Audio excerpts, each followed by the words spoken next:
Bu ne sesli? Kimse sesini eşitmek istemiyorum. Hiçbir ses eşitmek istemiyorum.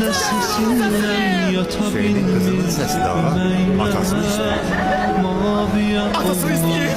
Lap yaxşı. Atasını aparın yanına. Neden kimi dayanıp sekme bakarsınız? Aparın atasını görsün. Aşk senindir, bildir gayya.